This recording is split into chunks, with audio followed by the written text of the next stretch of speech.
Bonjour. Aujourd'hui, nous allons poursuivre dans la présentation du protocole NDC. La dernière fois, nous avons eu à faire une introduction sur le protocole NDC. Aujourd'hui, nous allons passer à la phase d'échange de messages.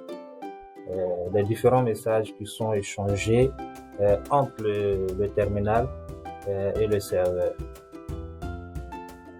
Dans cette première partie, nous allons voir d'abord, pour ne pas que en fait la vidéo soit très longue, nous allons voir en première partie les messages échangés du terminal vers le serveur. Et dans une prochaine vidéo, nous allons faire la seconde partie, les messages échangés du serveur vers le terminal. D'accord? L'objectif se décline comme suit. Connaître les types de messages échangés entre le terminal et le serveur. Comprendre le rôle assuré par chaque type de message. Et savoir lire et interpréter un message NDC. D'accord? Comme je le disais, la première partie va porter sur les messages qui partent du terminal vers le serveur. Et les différents types de messages que nous allons voir sont les suivants. Il y aura en fait la demande de transaction. Il y aura en fait le message sollicité. Nous aurons également le message non sollicité et le message état du terminal. Donc, ce sont ces quatre types de messages que nous allons voir dans cette partie qui concerne les messages qui quittent le terminal vers le serveur. D'accord? Prenons le premier message. Le type de message demande de transaction. De quoi s'agit-il? Il s'agit en fait des messages qui permettent d'envoyer des informations au serveur GAB en vue d'autoriser une transaction. D'accord? Et quand on voit en fait dans la spec NDC, vous trouverez en fait la syntaxe, d'accord, de ce message-là, demande de transaction. Donc vous verrez à ce niveau en fait qu'il y a le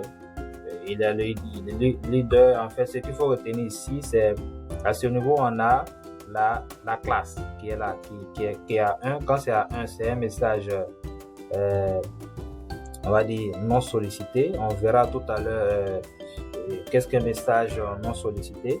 Et la sous-classe doit être 1 également. Donc il y a le séparateur qui vient, le séparateur. Ensuite on a en fait le logical unit number qui est toujours à 00 et les deux séparateurs et ainsi de suite. Donc quand vous regardez en fait dans les logs ici, vous allez voir la classe ici et la sous-classe qui doivent être à 1.1 pour le type de message demande de transaction. On a le numéro, l'uno qui est là, on a les séparateurs, on a le 1.1 qui est là, et le flag qui dit en fait s'il faut imprimer ou non en fait le message. On a les séparateurs et ici on a en fait la piste ISO 2, après la piste ISO 2, on a la piste ISO 3, ainsi de suite. D'accord? Maintenant, ce que j'expliquais tout à l'heure pour voir en détail en fait ce que ça donne. Bon, je vais pas en fait trop m'attarder sur le décryptage de ces champs-là, puisque vous avez la spécification.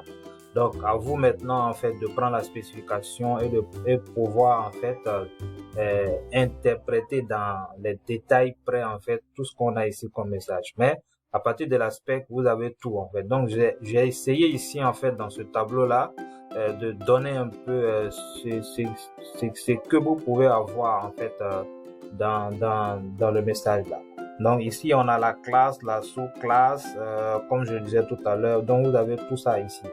Donc ici quand c'est 1, on a donné à imprimer, on imprime. Quand c'est 0, on n'imprime pas. Donc on a la piste ISO 2, piste ISO 3, ainsi de suite. Donc, vous avez en fait ce message. Donc, ça, c'est le type de message demande de transaction. D'accord? Bon, maintenant, ceux qui voudront aller dans les détails de décortiquer, en fait, décrypter au message près, vous allez en fait nous contacter pour la formation que nous donnons en fait sur ce volet-là. On donne des formations en fait sur les équipements monétiques et les protocoles affiliés. D'accord? Donc, vous pouvez vous approcher en fait de nous pour pouvoir bénéficier de cette formation de qualité. Ok, donc on va poursuivre.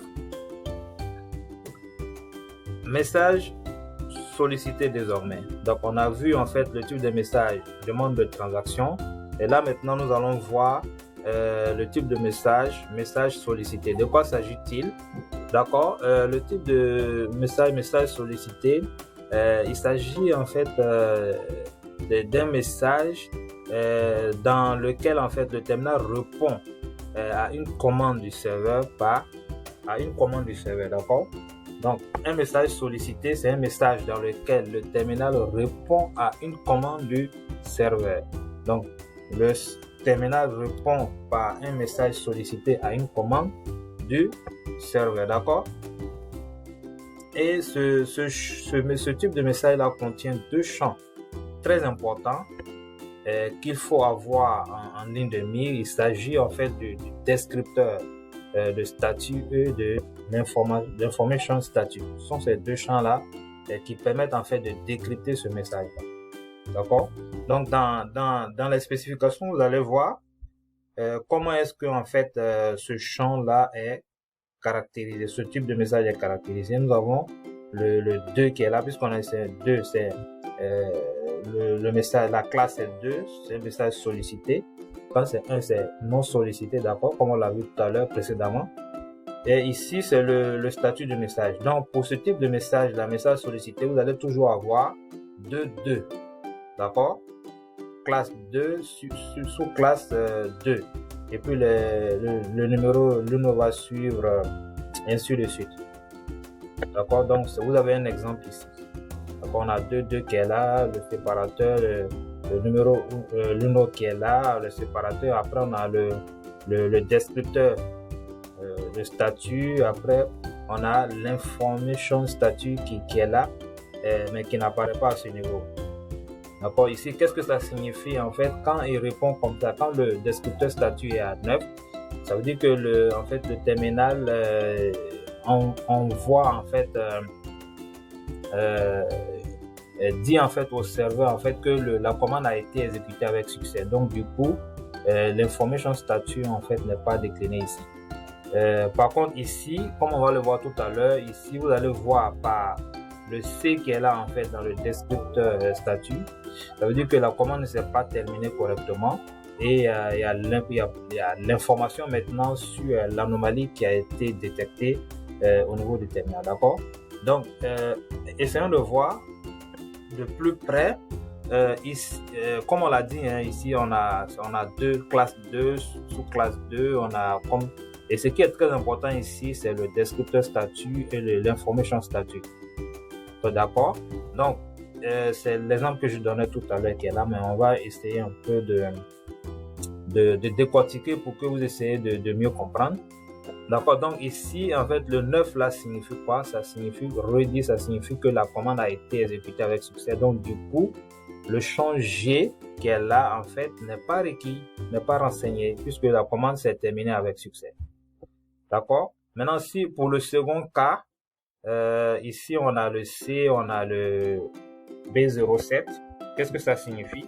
Le C signifie en fait que la commande a été rejetée et le champ G est présent et renseigne les raisons maintenant pour lesquelles en fait la commande a été rejetée. D'accord?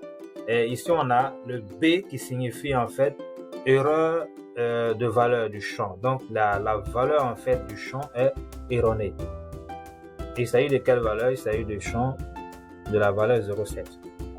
Voilà. Donc c'est un peu une description détaillée en fait de ces deux cas par rapport à un message sollicité. D'accord? Passons maintenant au message non sollicité. Message non sollicité, ici, de quoi s'agit-il en fait? Les messages non sollicités déclarent les différents changements ayant touché le terminal. D'accord? Et en fait, ici, la réponse du serveur n'est pas requise. Donc, dès qu'il y a un changement qui s'opère sur le terminal, pour informer le serveur, envoie un message non sollicité. Et le message peut être envoyé selon en fait les conditions suivantes. Par exemple, quand il y a une erreur de fermeture, par exemple, une erreur de fermeture au niveau du terminal, le message non sollicité peut être envoyé. Quand il y a une perte de communication ou échec lors du démarrage du terminal, un message non sollicité peut être envoyé. Ou quand il y a un problème quelconque qui est détecté sur un équipement au niveau du terminal, un message non sollicité peut être envoyé au serveur. D'accord?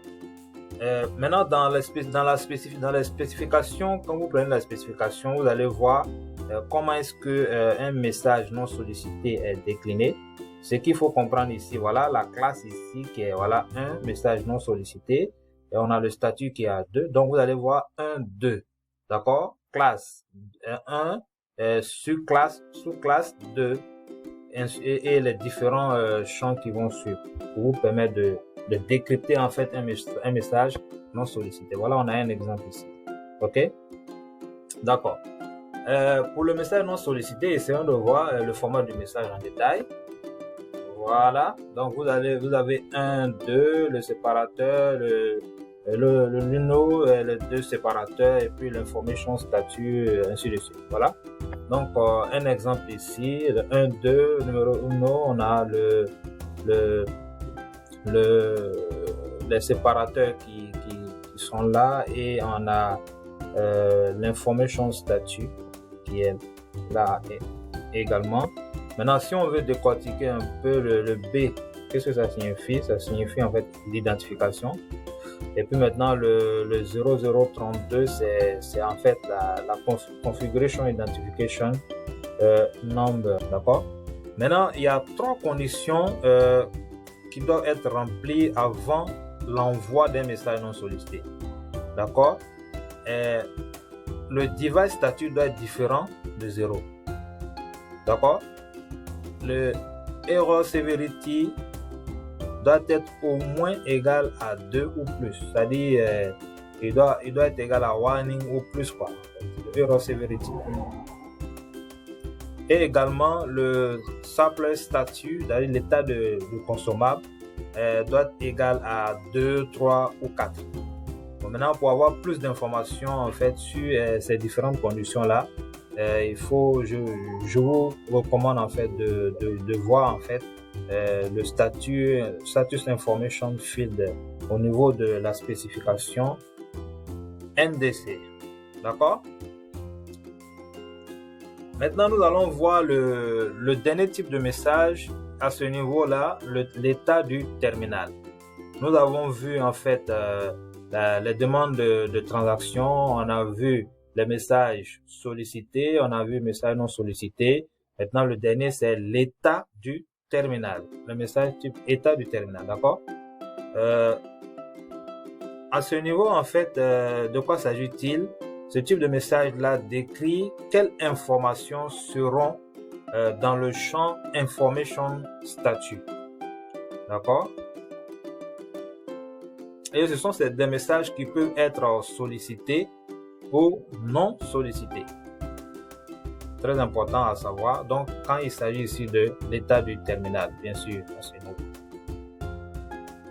Donc, à titre d'exemple, quand est-ce qu'on peut avoir ce message-là? Lorsqu'il y a échec de démarrage, lors du démarrage par exemple, lorsqu'il y a échec, on peut avoir envoi de ce message-là. Lorsqu'il y a par exemple, lors de l'impression par exemple du ticket et qu'il y a des soucis, il y a échec de l'opération d'impression. Donc pour ça, c'est un message, ça peut être un message sollicité parce que la demande d'impression du ticket est recommandée par le serveur. Et lorsque en fait il y a échec à ce niveau, le terminal peut envoyer un message de type état du terminal, d'accord, pour indiquer au serveur en fait ce qui s'est passé comme anomalie sur le terminal. Et quand c'est non sollicité, par exemple, quand lors de l'impression, lorsque l'impression est terminée avec succès, ou bien lorsque par exemple un outil est non configuré, ou bien la touche d'annulation est sélectionnée avant l'impression, tout ça. Donc, en cas de ces types d'anomalies-là, le serveur peut envoyer un message de type état du terminal. D'accord? Lorsqu'également il y a problème lors de l'écriture, de la lecture en fait de la carte, parce que la carte n'est pas retirée pendant la durée recommandée, ou alors par exemple lorsqu'il y a impossibilité d'éjecter la carte suite à une erreur en fait du mécanisme, le terminal peut envoyer un message de type état du terminal. D'accord? Maintenant, essayons de voir en détail en fait le format du message. Donc, on a ici la classe qui a 1, la sous-classe a 2, le séparateur, l'UNO, on a 2 séparateurs, et puis on a l'information statut, ainsi de suite. D'accord? Maintenant, c'est l'information statut là qu'il faut en fait décliner, qu'il faut décrypter. Voilà, puisque c'est cette information que le terminal envoie au serveur. Donc, c'est ça qu'il faut pouvoir décortiquer. Donc, ici, par exemple, le B signifie identification, comme on l'a vu tout à l'heure. Et le 0032 ici, c'est Configuration Identification Number. Cela met en fait un terme à cette première présentation que nous avons voulu faire sur les messages échangés dans le protocole NDC. Donc cette fois-ci, cette première partie portait en fait sur les messages terminal vers le serveur. Les messages qui partent du terminal vers le serveur, que le terminal envoie au serveur. D'accord? Dans la seconde partie de cette présentation que nous allons faire très prochainement, nous allons voir maintenant en fait les messages qui partent du serveur vers le terminal. Nous allons également décortiquer ce type de message-là. Voilà. Merci beaucoup pour votre écoute. On se dit à la prochaine pour la seconde partie. Bye.